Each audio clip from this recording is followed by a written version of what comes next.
Hey everybody, welcome back to It's the Little Things podcast. I'm super excited for this week's guest, who is my dad, Jimmy Moeller. Y'all kind of know a little bit about him anyways, just from me talking about him, but I just wanted him to introduce himself to y'all and kind of tell us a little bit about himself. Well, India is my third down from the top. We have 5 kids, and India's right in the middle of all of them. And so she is a ball of fun, just like all of them. It's always a party when we're all together. And this is no surprise that she's doing something this amazing, but it's kind of interesting to be a part of it. Okay, cool. So why don't you tell us kind of your testimony? Okay, well, my dad and mom raised us in a very good home. We lived in the country, and so we were kind of spoiled as far as having outdoor fun all the time. We went to church in a Baptist church. I grew up in a Baptist home, and it was filled with a lot of fun. We always had our ups and downs with everything else, just like everybody else. But I was raised in a very good environment. Came to Jesus real early in my life, so that was just kind of a normal progression based on the fact that we've been in church since I was born. And so I really came to Jesus in junior church, and I remember that whole process. And I was we went every Sunday, every Wednesday, and so it was just a consistent way that we were raised. And so I was just it was a good childhood. And then, as I progressed into adulthood, you try to raise your children in that environment. You try to duplicate what your parents did for you. Yeah, I really, kind of our childhoods were super similar, obviously, and you did a good job raising us in the same type of fun environment, but also an environment where you learn, and you learn as you grow, and it's not this hateful thing when you mess up. So it was always fun growing up. Obviously, if anybody knows my dad, everybody knows he's an awesome guy, and I know a lot of people I used to go to high school with are going to be super excited to watch this one. So usually the question I ask on the podcast, as you know, is just kind of, who is someone or what is something that has helped you on your journey with Christ so far? Well, that goes back to kind of how I was raised. It was one of those deals where my parents were always a huge staple in our lives, my sister and myself, and so we never had to wonder if they had our backs or if they were going to be there for me. And so, going through the trials and stuff that I think you spoke about last week, the instant that came down for our family, mom and dad were right there. And so I think those two together were huge examples to me to stick to everything you do and you say, and to try to exalt God in every way possible. And my mom and dad both are such giving people. There was many times I'd show up for Thanksgiving dinner after I graduated from high school and was in college, and there was people there I didn't know, because they would always invite people that my mom would meet at a gas station or Walmart when she was getting groceries that didn't have a place to go. So that's kind of how I was raised, just around people that gave every bit they had, and they still do that to this day. Yeah, Nana and Poppy are some of the most giving people I know, and it's kind of funny now being able to see that from like a granddaughter's perspective, because Nana's always texting me like, do you need money? India, let me know if you need money. If you need money, let me know, I'll send you some. And so it's super funny because you can see them in you, and so it's kind of cool to see that, and just kind of how no matter how much you grow up and you think you're on your own, your parents are still like in you and how you act. Yeah. And it's super funny because, when you're younger, you don't want to be like your parents, you want to be your own person, but the older you get, you're like, I really wish I could reverse and be more like them instead of trying to do my own thing, because my own thing isn't right sometimes. And it kind of goes back to last night I was reading Matthew, because we got these cool books from church that just are like the book of the Bible, and there's a journaling side on the other side. And I was reading Matthew, and it was, the everyday story that you hear around Christmas time about the birth of Jesus. But right before I started reading it, I prayed that I would, not just accept it for the story we always hear, but to read into the details that the Lord puts in the story that I'm missing. Because I feel like I hear that story so much and I kind of just put it off as just the birth story. Like, out of all the stories out of the Bible, that's the one I know the best, probably. But when you really go down to it, we don't really know it as well as we think we do because we play it off as such a story that's important, but that we don't really pay that much attention to. And, I was making a point to either write a small prayer or something that I got out of that page on the other page every time. And when I started realizing how much effort it takes to actually read into it instead of just reading it, I was realizing that Joseph was somebody that I have just want to strive to be, because I picked up 4 separate times in just the first 4 chapters of the book that he dropped everything he was doing and everything in his life to do what God called him to do, even though it seemed so far-fetched and so crazy. And he literally had a baby with a virgin named Mary from God. The baby was put in Mary, and it's so crazy to think about. And God was like, nope, you need to take her, and you need to be the son of this child. And, don't get to know her intimately until after the baby's born. And so this newlywed couple is asked to, 1, refrain from stuff. 2, they're asked to just deal with this. You're given a baby who is the son of God, and you're supposed to just deal with it. And without hesitation. And that's the one thing that I wrote down and underlined, without hesitation. Yeah. Every time he left without hesitation. And so I kind of thought that was interesting because, in our life, our dad fought for our custody of us when we were younger, like crazy, without hesitation. And so there's so many things that as Christians we're called to do, and we're called to do it without hesitation. And we kind of go and we halt and, we kind of put our 2 cents in, but our 2 cents doesn't matter when it comes down to it. And so that's kind of what I'm kind of relating back to, how you kind of want to be different from your parents, but your parents are in you always. Yeah. It's kind of crazy how, we want to do our own thing, but in the end, going back to your roots is the most important. And so how God tells us to, go without hesitation is just the same as your parents raised you a certain way. There's a certain way you're being raised, it's right. You always need to go back to that without hesitation, because that's the right way to do it. And, I don't think all parenting styles, are correct. I know in my instance, I would 100% like to raise my kids the same way you raised us. So, Dad, okay, I just want to make a comment. Dad just said, are you going to yawn as much as in the last one? I just yawned. Well, we didn't have a trip last night, and so there's no reason for this yawn. No, there's no excuse for this one. But I just kind of thought that was interesting. No, it's very true, because you kind of, as a parent, and you don't realize this until you start seeing them leave the nest, you think, because you really don't have time. And so Mom and Dad instilled in us these values all these years. We went off to college, and then you get kids, and you start to try to do the same thing. And so that's your only hope. So when I saw a picture this morning, a memory, a Facebook memory of the picture of 4 of you. And it was our first Christmas past 09. And so the divorce was final in October of 09. And our first Christmas, and it said Christmas 2009. And so I just responded, this picture's 4 amazing kids on our first Christmas into our first journey towards healing. And we really did that as with 4 kids and me. We did it as a group. And so we did it in such a way that we never lost sight of what the goal was. And the goal was just to take care of my kids. And so, I didn't look at it as, oh, I'm not getting my weekends. I literally remember crying every weekend I didn't have you.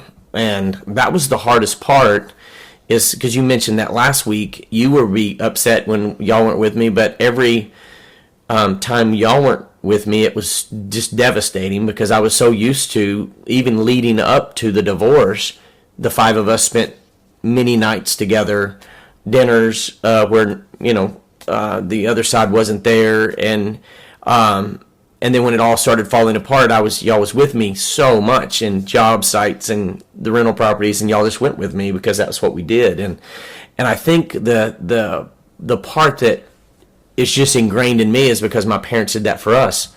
We never were away from them, as far as like they didn't send us away when they got tired of us. They didn't say go, they went and played with us. And so I just grew up doing that. And I think doing that with you, Tyler, Sky, and India, or in Ambry rather, was just normal. Mm-hmm. And it wasn't hard, but it was something that I just thought, you know what? God gave me these 4 beautiful kids.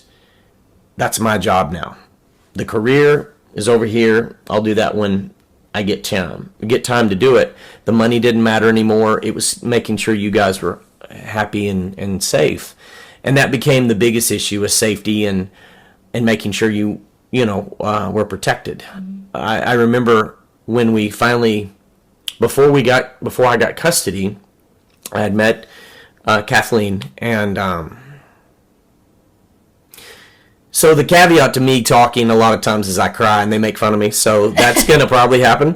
But when I met Kathleen, I introduced her to the kids later on, and she quickly became a soft landing space for everything. She just is really good with them, always treated them with respect and kind words and built them up. My mom is always saying that about Kathleen.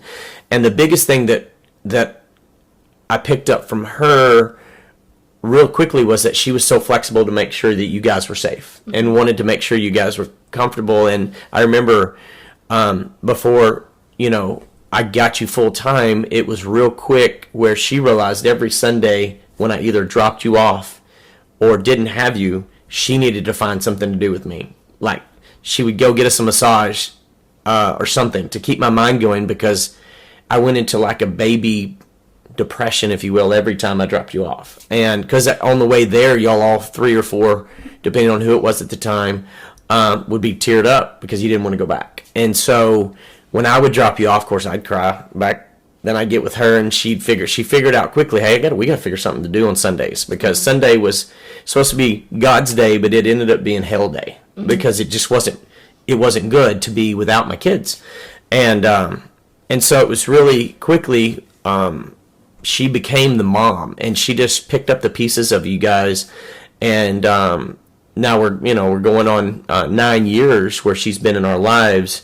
I mean, now we're going on 10 years, I guess, 9 years of marriage, and she's just never missed a beat. And she always tries to make everything so special. She makes books for different events when y'all graduated and all that. So it really helped us gel together with that motherly figure that you were missing. But before then, we spent so much time together, as the 5 of us, it really concreted our relationship, I feel, for the better while we went through that. Yeah. The one thing that I kept thinking, like, while you're talking, is just about how, how much you wanted us and how much you would do for us to be, like, with you and safe.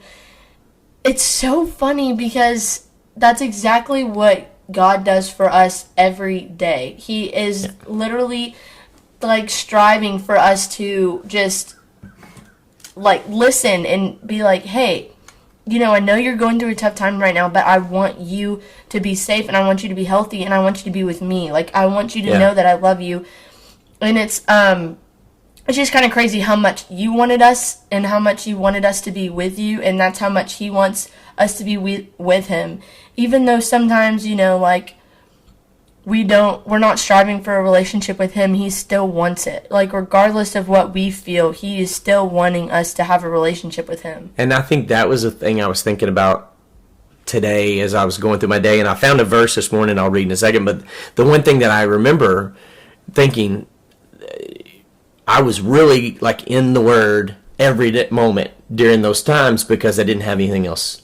I couldn't go anywhere else. Like, my brain was always about my kids and worrying if you guys were okay and what I had to do to get you out and how pins and needles we had to walk on. And I thought about all of that all day because, this is something new I've never done. And so I was thinking, gosh, what are we going to talk about? Where's this going to go? And then I thought, what's interesting is when we get comfortable in our daily life, we get comfortably away from God easily. And then when we're in this tumultuous situations or fearful, we immediately dive right back into the Word. But the funny thing is, He never leaves. Mm-hmm. He's always there. And I got up this morning, and I woke up really early, and I'll read this verse. It was 1 Peter 5, 6, and 7. It says, "Humble yourselves, therefore, under the mighty hand of God, so that at the proper time He may exalt you, casting all your anxieties on Him, because He cares for you."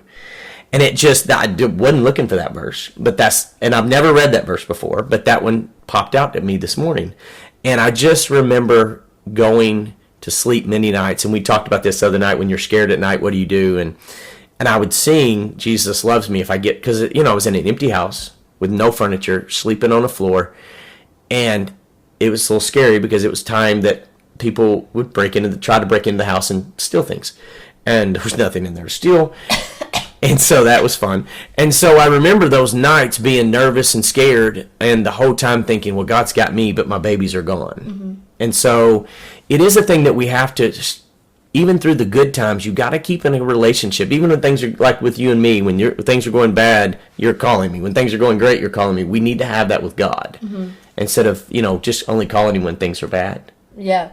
That's such a good point. I think it's a really good analogy to refer to, and I know some people that might be watching, y'all might not have a great relationship with your father, your earthly father, but it is important to think of it, just even if you have a great relationship with your mom, it's really important to think about how you feel about them when you want to call them, when you get good news, or something happened, or they paid for something, and you just want to tell them thank you. It's so important to have that same relationship with Christ, like my dad is saying, because there is so much that we ask for constantly. We're constantly asking, and we never take the time to actually say thank you. And that's not only just with, with God, but it's also with people on earth that we are with. And, I pick up on it on myself all the time. I get so used to, sometimes, most of the time, Adam pays for lunch or dinner or a meal. And so sometimes I get so comfortable with it, I don't even remember to say thank you after. And, today I caught myself, not saying it. So I was like, oh, thank you. And, but it's just kind of crazy how we just expect things now. We get comfortable. And so we forget to just be grateful. And that's kind of, you can't do that, honestly. That's the best way to put it. That's unacceptable in any aspect of life, because you never know if somebody's holding the door for you. That might be the last thing that they do. They might go home, or they might get in an accident, and if you just show a little bit of gratitude and a little bit of joy and gratefulness, you never know how far that would go for that person. And it's just crazy how when it comes to God, who gives us everything and provides us everything, we do not say thank you. I've constantly asked Him for things like, give me peace over my heart, give me wisdom over the decision for college, and blah, blah, blah, all this stuff. And when I finally feel peace, and when I finally find the decision of my heart, the last thing I want to do is say thank you. Because I'm I asked for it for so long, why don't He say thank you? Because the thing is He's answering my prayer. It's on His time. That doesn't mean it's the wrong time.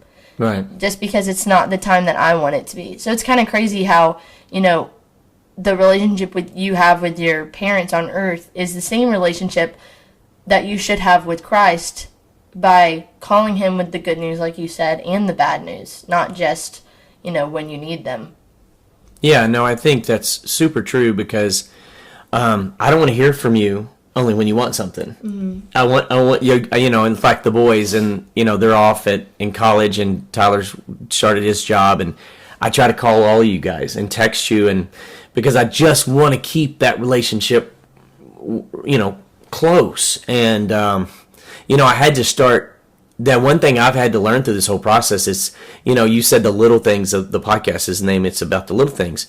And it is. And I know that when we were going through everything, it was too much about the little things. So I became really good at the big things. Mm-hmm. Like when I get a call from the boys and they've had a car wreck or somebody's hurt or something like that, I can handle that with ease. But it's the trash didn't get taken out. Those little things I've learned bugged me more. And I think it's because we walked through that time of our life being on pins and needles, having to watch every step and make sure we did everything proper. And the thing about God is, and that's why I was, that's where I have to grow up still and deal with, hey, stop the little things and stop letting them drive you nuts, because God is there through the big and the little, and he's Mr. Consistent. And I just lost an uncle this Sunday, and he was Mr. Consistent, like always there, always solid. And I think that's what I strive to be as a dad. And I've made 100 mistakes in the last 20 minutes, but I always strive to do that. And I think the key thing is God is there for us when we make those mistakes. And, he's not a final gone to the woodshed kind of moment where he's going to beat you and put you to bed. He's going to love you through every one of your mistakes. And that's what I had to learn going through that with you guys and single parenting for a long time.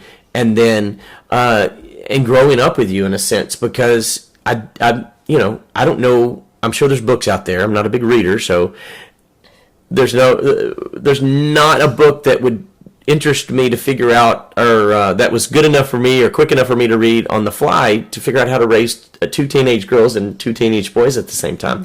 I just knew that we would have a lot of food at our house as much as possible and invite all the kids over there as much as possible, and that's what I love. I truly didn't cry when the boys graduated. I didn't cry when you graduated.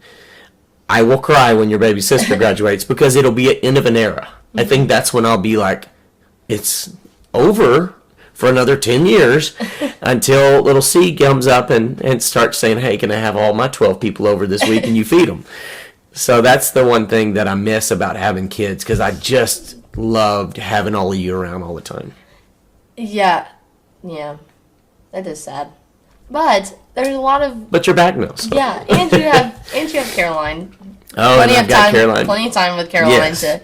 But, I mean, kind of how you mentioned how you, call the boys and you're consistently trying to reach out to people. It's just another analogy for how God is constantly trying to reach out to us, regardless of if we answer the phone or not. He's calling us every day, multiple times a day, saying, hey, I'm still right here when you need me. I want you to talk to me now, but if you don't want to talk to me, I'm not going to force you.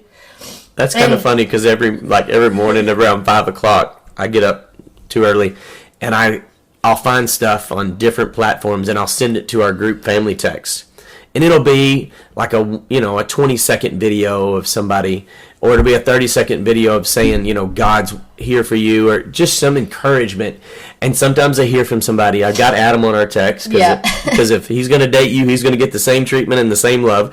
And so I send it to all of them, and every morning, because I just want to try to keep that. And I think that's what God does. He's always throwing that line, trying to get us to come back to say, hey, I'm here. I'm always here if you want a soundboard. I'm here. And I love that about my relationship with my kids. And I think God is the same way. I think he loves it when we communicate with him. Right. To your point, when we drove home the other morning, first thing I wanted to do was thank God we got it. We got here. Yeah. Because that's a long dang day. And and that's what I love about what you're doing here is whatever you got to do to meet people, reach people. And I know for years I would I still do it. I introduce myself to every waitress, every waiter. Hey, what's your name? Or hey, Bob, whatever his name is on his collar or whatever. And I talk to them, because you literally never know what people are going through. And I think that's the key thing. That's how my mom was. And my dad, they're sweet to everybody. And I think that's why I like to introduce myself to everybody and talk, kind of like you do, talk to people a lot. It's because I want to connect with people, because you never know. Everybody can be putting on a smile one day. Yeah. And, we had to hide our emotions so long when we were going through all of that. And because you were on edge. And I'm so glad now, the freedom. And honestly, I'm just glad for the last 9 years. Actually, 12 years now of the total thing, and the last 9 years where you guys have got to breathe and not stress about it and not worry about the everyday potential abuse or what have you. And I love that about what we've gone through in the last 9 years. Yeah. It's kind of crazy how we take for granted the relationships we have in our life, not only with people on earth, but with God, of course. So and the thing is, it doesn't have to be big stuff. I'm not kidding. I called my dad 2 or 3 times a day at school. I just call him to talk, or he'd call me to talk. And it just kind of refreshing because sometimes being at school, so far away from home, like you just kind of need to talk to somebody that can ground you and stuff. Not ground, but like keep you level. And so I kind of think it's crazy. Like when you pray, it doesn't always have to be, oh my goodness, I got that job I needed, like thank you, or hey Lord, like please, I have a really sick, friend, and can you please help him in the hospital? Like obviously, yes, go to him for that stuff too, but I mean, talk to him every day. Talk to him about the little things. Talk to him about, thank you, Jesus, I made it to work on time. Or, thank you for my health today because I woke up and I didn't have a sore throat. It's just kind of, it doesn't have to be some big events that you need to talk about.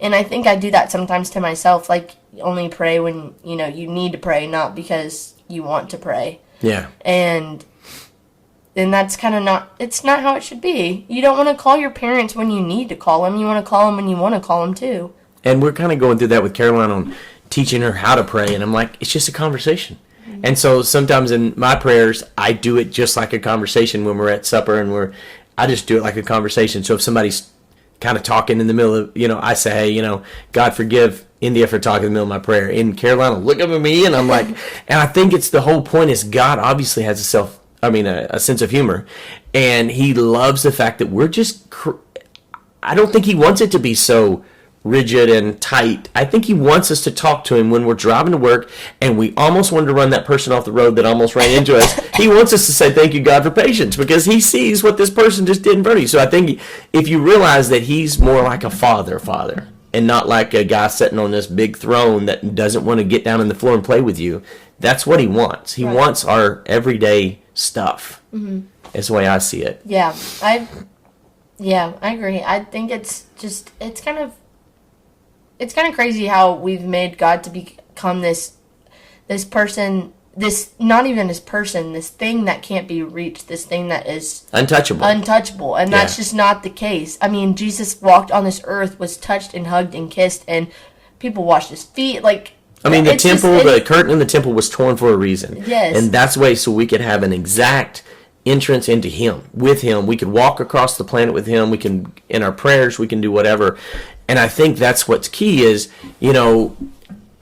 it's hard when you're a parent because you're always worried about safety, but you're also worried about their heart and making sure that they get plenty of sleep and and making sure that they're safe, but also making sure that they're trying to stay close to God.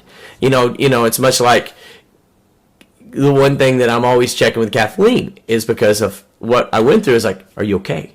Do you need anything? Because I don't want that relationship to need something that I didn't catch. Mm-hmm. And so, same thing with y'all. Same thing with Ambry. I'm always asking, hey, you need anything? Are you okay? Dad, I'm fine. Well, that's just my little catch up now that I try to catch up and make sure that everybody's good. Mm-hmm. And you may be perfect. That's just my little hang up that I deal with. But I think that's what God does too. He's kind of pricking our hearts sometimes going, hey, are you okay? Mm-hmm. Give me what you got. I'll carry it. And I think that's key. The other day, Ambry's trying to figure out which school she's going to. Mm-hmm. And I could just see it in her body. She was tense and she kind of hesitated and I could see a tear. And I just went and hugged her. That's what he wants to do. Because she's trying to figure out which school to go to. Mm-hmm. A&M's dragging their feet. Arkansas's, said come. And she wants to make sure she waits. Well, it's God's timing. He's trying to teach us something. Yeah. So I think that's key. Yeah. I think it's, dadgummit. I can't stop yawning. I think it's also another thing, I keep going back to this, but, how we talked about how, calling your parents when you need them and not when you want them. It kind of it's like, who that reminds me of. Yes, it's kind of crazy how God is already doing his part constantly in his relationship with you, and so it's kind of your weight that you need to pull. Like, it's not about anything he can do more because he's doing literally everything.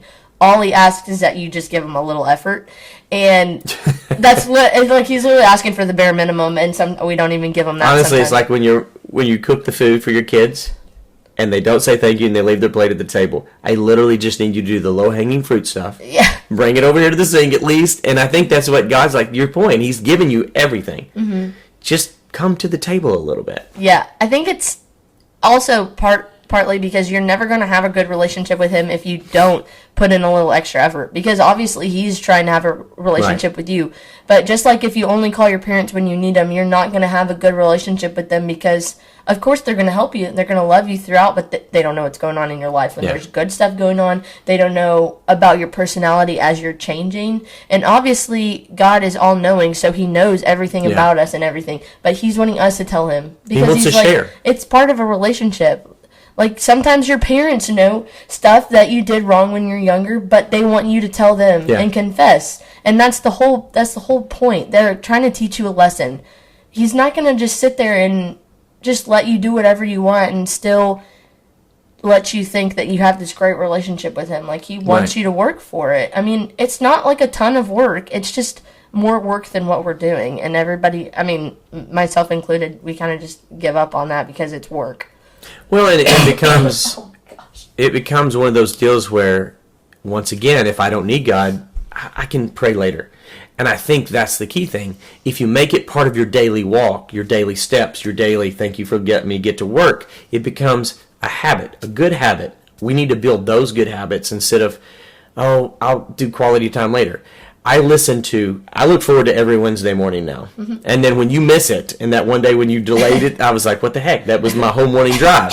And so then I listened to another podcast by Unashamed, the Duck Dynasty boys. And so I listened to that. And so I think you need to fill your heart with those things, because there's plenty of junk. You know, they were talking this morning on that podcast about how the cell phone is the quickest access to the worst stuff on the world. And you know how, Phil was like, I don't have a phone, I don't need it, and they were going through that process, and he's 100% true. It's the computer and the TV gets us access to so much garbage. You've got to somehow flush that out. So that's why I look forward to your podcast, and I look forward to all these guests, because you've had some of the sweetest people on your podcast, and Peyton Rose and Lex, I miss you girls, and there's all the girls that you left at Moorhead. My buddies, when I would go, we'd go eat, and we'd FaceTime together. I miss all that, but I know this relationship that you have with them, it's just like the one with God. You've got to completely talk to them, or that will start to dwindle. Mm-hmm. So it's the same thing. Right. I think we just kind of push them off to the side sometimes as like an optional friend that you hang out with if you come back home. Or you just hang out with them if you don't have anything else to do. If it's easy. Yeah, if it's convenient for you, that's the only time we kind of put effort into it. So. But like your parents, they like to hear the thank yous for the silly stuff. Mm. The stuff that you think silly, we think it was a blessing to do for you, but it's still such a cool thing when you get a call or a text, hey, Dad, thanks for the gas money, or hey, Dad, thanks for, whatever. And, I think back when you tore your glove up last year, and you were just frustrated. Well, I had bought some stuff and was flying to see you, and you didn't know it. And it was the coolest thing, because you were walking in with Adam to Cracker Barrel, and he said, "Let's let this old man go in first." And you were like, "What the heck?" He said, "Call this guy an old man," and he turned around, and it was me. Well, that was such a heart thing. I loved it. Like, that made my heart melt when you just buried your head in my chest. And I think that's what God wants. Like, he wants the little stuff, the little things, because the big stuff are easy for people to say, oh, God was in that. But God's in everything. God was in the fact that you got to work okay. God's in the fact that you're healing, and the process that he needed to get you home here, so that there's something going to happen for you that will be best for him. Mm-hmm. And in turn be best for you. And I think it's interesting what we go through. It's awful, obviously, from my point of view as a dad, sitting here going, oh gosh, I was with you on every trip. Mm-hmm. But I also, now I'm going to be with you on all these other trips that you're going to do other cool stuff, and God's got work in your life. So, God, they always say God doesn't shut a door without opening a window, or vice versa, what have you. And I think he's planning your life as he's got you, and he's helping you get through it, So I love that about that relationship, and I think it's the same thing with my parents that they did for us. For sure. Well, I'm really, we kind of got to wrap it up because it's going long, but that's weird that the fact that me and you got together and talked too much. The fact that we didn't go to an hour kind of surprises me. We can do it, I think. I know, we definitely could, but Maybe we'll do part 2. I don't know. Okay. But thank you for being on. Obviously, I'll see you at dinner. And anyways, everybody, I just again, I have to say one thing real quick. Okay. I'm going to interrupt you. Everybody that views this, please share this with somebody because it's very important.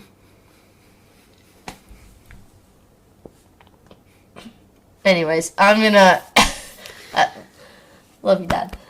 I told you I'd screw up and cry, but there you go. Just a couple times. It's okay. Crying's good. I talked about that the other day. Being vulnerable is a good thing. It's not bad. There's so many people you talked about the other day that are going through so much and nobody knows during this time for sure. And I think we just got to reach out to people and share this link and share Bible verses with them, share little videos because you never know what people are going through. Right. So. And that's kind of one of the things I was going to say, guys. Just, again, it's the holiday season. And, just like every season, I think it's important to treat people right and treat them well. And just be intentional, especially during the holidays. Just be intentional with what you're doing and how you're acting because just a little extra effort goes a long ways, and you never know, like my dad said, like you never know what somebody's going through and how much your positivity and your kindness can affect somebody in a positive way. And obviously I'm still working on that too. It is hard, honestly, when your first reaction as just a human and our fleshly desires is to just kind of snap at people when they're mean to us or hateful. But you never know what somebody's going through, and a lot of people are struggling this holiday season. So just be intentional with how you act and how you love others, and obviously be the reason somebody smiles today. And I saw this thing today that said you can't be a light for Jesus without Jesus in your life. And so I know I always say be a light, but you have to have Jesus in your life to be a light for him. So this isn't just like, obviously be kind and be positive and be good, but you have to have Jesus in your life and in your heart truly to be completely kind and good. So just be the reason somebody smiles today and this week. And, go into this holiday season being giving and joyful. And if you don't have a lot to give, just give everything you think you can give. And I don't mean just financially. I mean just, give with all your heart and your whole spirit. So I love everybody that listens, and I appreciate everybody from all over the country because I know everybody's listening. So I really appreciate everybody. And who's somebody we can shout out today, Dad? You know who I miss that we didn't shout out to is our catcher at Moorhead. Oh, Cheeks? Cheeks. We didn't get to shout out with Cheeks. I was like, took you a minute. know a lot of catchers, but then you said we can Moorhead. shout out to Cheeks. We Yeah. can shout out to Nana every time because Nana she's we got to tell her we're coming to town. Well, if you do want to be shouted out, just, send me a little DM, send me a little message on Instagram, and don't forget to... Let us know you're listening. And please like and subscribe to the YouTube or to the podcast on Apple or Spotify, just so you get notified and so that you can watch every recent episode. And there might be some good surprises coming soon. I have some stuff planned. I just got to get it figured out. So everybody just stay tuned. There's a lot of good stuff. And like my dad said, just please share it. I know there's some people that need a positive message, and I think this is a really good, encouraging thing. And if y'all have anybody that you specifically want to see, whether it's in Arkansas or here in Texas, let me know because we can make that happen. So I love you guys so much, and thanks for listening, and just be a light for the Lord in everything you do. Bye!